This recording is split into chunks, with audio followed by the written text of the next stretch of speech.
अस्सलाम वालेकुम, welcome to the fresh episode of the tech show. यार मेरा थोड़ा सा गला खराब है, नज़ला लगा हुआ है, जिसकी वजह से अजीब सी आवाज़ आ रही है। अगर आपको आवाज़ अजीब लगे तो उसके लिए आई एम रियली सॉरी। लेकिन हम लोग बात करते हैं सबसे पहली और सबसे बड़ी अपडेट की, जो कि है सैमसंग के बारे में।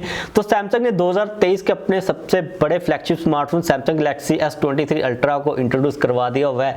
बेसिकली S23 पूरी सीरीज आई है, लेकिन पाकिस्तान के अंदर फिलहाल के लिए यही आ रहा है, तो हम लोग इसको ही मेनली तौर पर डिस्कस करेंगे।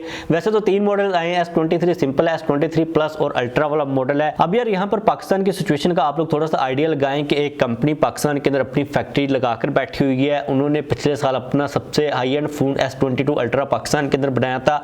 आज की डेट के अंदर ये सिचुएशन चल रही है, फैक्ट्री लगी हुई है, वर्कर्स हायर किए हुए हैं, हर चीज़ मौजूद है। वजह क्या है कि पाकिस्तान के अंदर पॉलिसीज ख़राब थी, जिसकी वजह से डॉलर का रेट उसकी समझ नहीं आ रही, इंपोर्ट की कोई समझ नहीं आ रही। एक कंपनी पाकिस्तान के अंदर बैठी हुई सारी चीज़ों को लेके, लेकिन वो पाकिस्तान के अंदर अपने सभी मॉडल्स को लॉन्च ही नहीं कर पा रही, क्योंकि भाई किसी चीज़ की गवर्नमेंट के लेवल के ऊपर समझ नहीं आ रही, इकोनॉमी की या फिर रूल्स एंड रेगुलेशंस की। तो इतनी अनफॉर्चुनेट सिचुएशन चल रही है, जिसकी वजह से आई थिंक एक मॉडल ही आ गया इनिशियली तौर पर S23 अल्ट्रा। उसके ऊपर अगर हम लोग देखते हैं तो as compare to S22 ultra उसको इतना ज़्यादा चेंज नहीं किया गया। 2 बड़े चेंजेस हैं, एक तो नया प्रोसेसर है स्नैपड्रैगन 8 Gen 2 का, इसके अलावा 200 मेगापिक्सल का जो न्यू कैमरा का सेंसर है उसको इंट्रोड्यूस करवाया गया।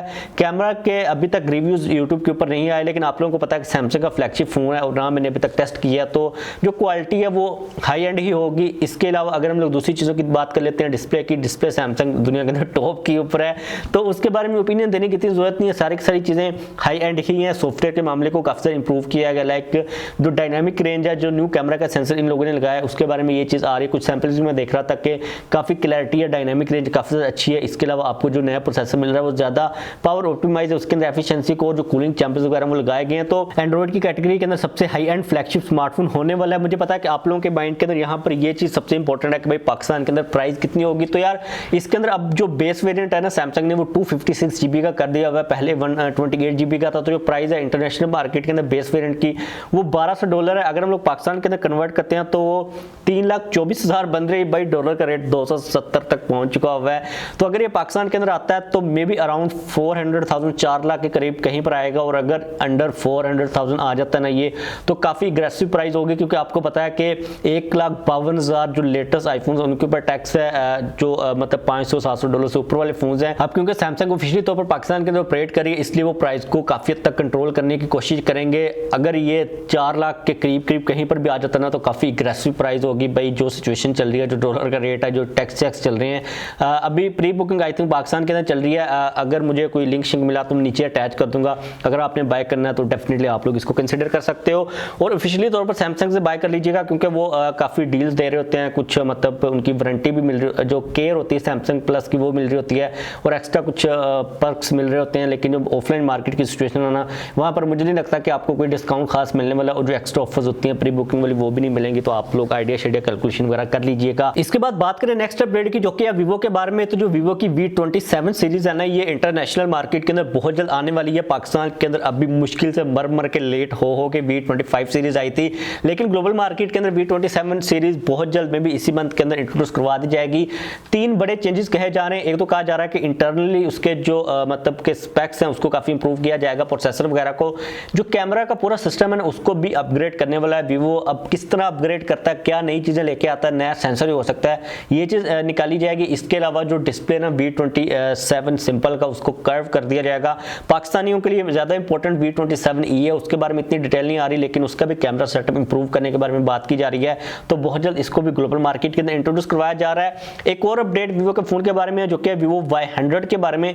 इसका एक पोस्टर सामने है, आप लोग यहाँ पर देख सकते हो। डिजाइन हमेशा की तरह वीवो के जिस तरह के फोन होते हैं वैसा ही डिजाइन है, मतलब के रंगीनियां आ रही हैं, कलर चेंजिंग वगैरह वगैरह का बैक पैनल होगा।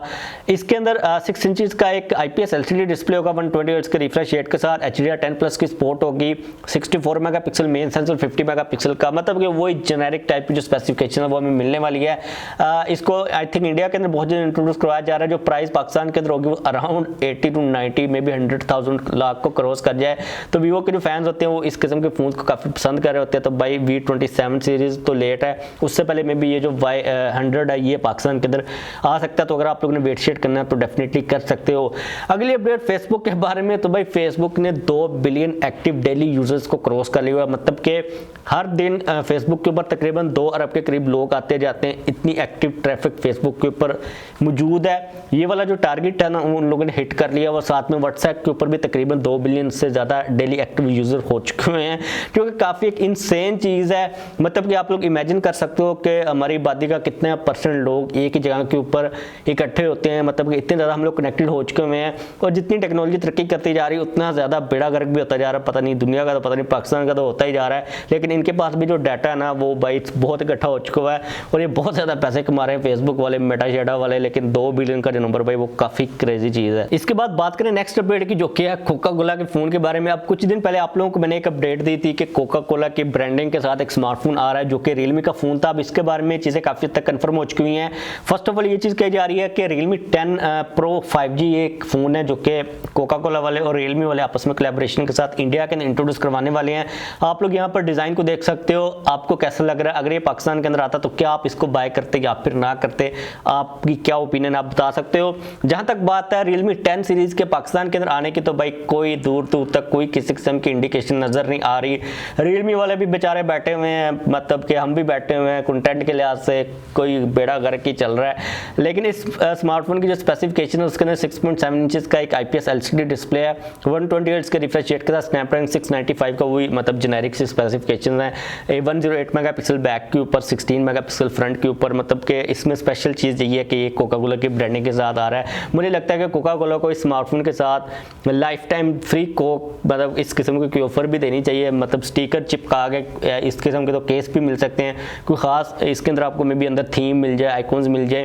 कोई कोका कोला का डाई हार्ड फैन हुआ ना वही लेगा इसको, और अगर ज़्यादा बोतलें पी रहा तो उसका हार्ट वैसे ही फेल हो जाएगा। बंदों की कोई जोक समझ नहीं आ रहा, लेकिन आप अंडरस्टैंड कर लीजिएगा। इसके बाद नेक्स्ट अपडेट है विकीपीडिया के बारे में। अब पता नहीं है गवर्नमेंट ऑफ पाकिस्तान PTA का या फिर विकीपीडिया का आपस में क्या फड्डा चल रहा है। कल मैं एक पोस्ट देख रहा था, PTA ने पोस्ट किया हुआ था कि हमारा कुछ कंटेंट है जो कि हमने कहा है कि विकीपीडिया को आप रिमूव करें, वो नहीं कर रहे और हम लोग उनको यहाँ पर डिग्रेड कर रहे हैं। उनकी सर्विसेज के लिए हम लोग उनको 48 आवर्स का टाइम दे रहे हैं। अगर उन्होंने 48 घंटों के अंदर जो PTA के कंप्लेंट्स हैं, जो कंटेंट उन्होंने रिमूव वगैरह करने के लिए कहा, अगर विकीपीडिया ना किया तो पाकिस्तान के अंदर विकीपीडिया को बैन कर दिया जाएगा। अब यहाँ पर कंटेंट कौन सा उसके बारे में किसी किस्म की कोई भी डिटेल का नहीं पता, लेकिन अगर आप विकीपीडिया को यूज़ वगैरह करते हो तो भाई बैड न्यूज़ है।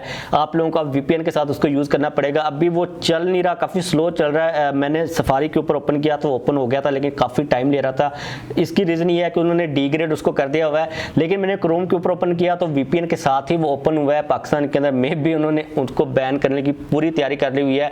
अब पता नहीं है, डिटेल नहीं है कंटेंट की। मैं ओपिनियन इसलिए दे भी नहीं सकता कि भाई कौन सा कंटेंट है। पाकिस्तान के अंदर आप लोगों को पता है कि चीज़ें काफ़ी वियर्डली भी चल रही होती हैं, और मुझे नहीं लगता कि वो कंटेंट को रिमूव करेंगे। ना तो वो ऑफिशियल तौर पर पाकिस्तान के अंदर मौजूद है, और उनकी जो टर्म्स एंड पॉलिसीज हैं कंटेंट के बारे में वो काफ़ी सख्त होती हैं। लाइक एज कम्पेयर टू अगर हम लोग फेसबुक, यूट्यूब वगैरह की बात करते हैं, विकीपीडिया जो है ना इन्फॉर्मेशन, राइट ऑफ इन्फॉर्मेशन को इतना ज़्यादा इजीली कंप्रोमाइज़ नहीं करता। उनको मतलब कि कुछ ऑथेंटिक चीज़ें, कोई रियल रीज़न चाहिए होती है, या तो गलत इन्फॉर्मेशन हो या तो वो बिल्कुल ही फारिग हो, तो तब वो चेंज कर सकते हैं। अदरवाइज वो मुझे नहीं लगता कि चेंज करेंगे तो आने वाले दिनों के अंदर विकीपीडिया पाकिस्तान के अंदर ब्लॉक किया जा सकता है। अब यहाँ पर क्योंकि हम लोगों ने ब्लॉकिंग की बात की है, तो जो नेक्स्ट अपडेट है ये भी ब्लॉकिंग के बारे में ही है, जो कि है फेक सिम्स की ब्लॉकिंग। ऐसी सिम्स जिनको फेक आइडेंटिटी के ऊपर रिलीज किया जाता है। पाकिस्तान के अंदर PTN और FI ने एक एक्शन स्टार्ट किया जिसके थ्रू वो पूरे पाकिस्तान के अंदर उन लोगों को ढूंढ रहे हैं जो कि फेक सिम्स को इशू करते हैं, या फिर लोगों की आइडेंटिटी को चोरी करके उनके नाम के ऊपर किसी और को सिम वगैरह दे रहे होते हैं। रिसेंटली उन लोगों ने वाकएंड के अंदर छापा वगैरह मारा, जहां पर उन लोगों ने काफ़ी फेक सिम्स को या फिर उनके जो इक्विपमेंट होते हैं लोगों वगैरह को पकड़ा है। अब जो सीन है ना बिहाइंड द सीन आप लोगों को मैं बता देता हूँ। पाकिस्तान के अंदर एक काफ़ी स्कैम चल रहा है कि लोगों की आइडेंटिटी को चोरी किया जाता है। इससे पहले भी हम लोग इसके बारे में बात कर चुके हैं। लाइक आप लोग देखते हो कि एक हमें शॉप नजर आती है, या फिर ऐसे ही मार्केट के अंदर, बाजार के अंदर एक बंदा बैठा होता है, फ्री सिम्स को बांट रहा होता है। वो कहता है हम आपको फ्री एक्टिवेट भी कर देंगे, बीच में बैलेंस भी होगा।